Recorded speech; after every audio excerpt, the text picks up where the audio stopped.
അപായം നിങ്ങളെ വിവിധ ഗോത്രങ്ങളും തറവാട്ടുകാരും ആക്കി. അത് നിങ്ങൾ പരസ്പരം അറിയുവാൻ വേണ്ടിയാണ് അവിടെ മഹാന്മാരായ പണ്ഡിതന്മാർ വ്യാഖ്യാനത്തിൽ എഴുതി കാണുന്നില്ല.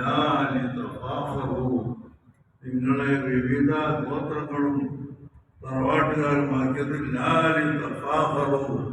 നിങ്ങൾ അഭിമാനം കൊണ്ട് അഹങ്കരിച്ച് ജീവിക്കാൻ അല്ല, മറിച്ച് നിങ്ങൾ പരസ്പരം അറിയുവാനും മനസ്സിലാക്കാനും വേണ്ടിയാണ് വിവിധ ഗോത്രങ്ങളാക്കിയത് എന്ന് പരിശുദ്ധ ഖുർആൻ തന്നെ നമ്മെ പഠിപ്പിക്കുന്നു.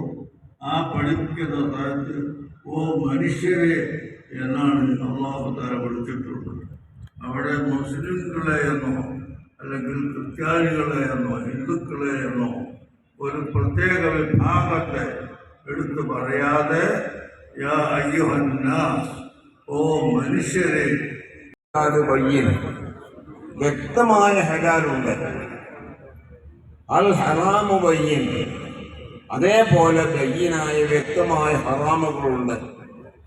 അത് ഖുർആനിലോ അല്ലെങ്കിൽ ഹദീസിലോ ഒക്കെ വ്യക്തമായി പറഞ്ഞതാണ്. ഇന്നതൊക്കെ നമുക്ക് ചെയ്യാൻ പറ്റുന്ന ഇന്ന കാര്യങ്ങളൊക്കെ നമ്മൾ വെടിയേണ്ടത് പറ്റില്ല. വബൈനഹുമ, രണ്ടിൻ്റെ ഇടയിലുണ്ട് മുസ്തബിഹാത്ത്, അത് രണ്ടും തിരിച്ചറിയില്ല. ഏതാ ചെയ്യാൻ പറ്റുമോ പറ്റൂലേ എന്നറിയാത്ത കുറെ സംഗതികളുണ്ട്. അത് ലാ യഅലമുഹാ കസീറുൻ മിനന്നാസ്, അധികരിച്ച ആളുകൾക്കും ധാരാളം ആളുകൾ അറിയാത്തവരാണ്.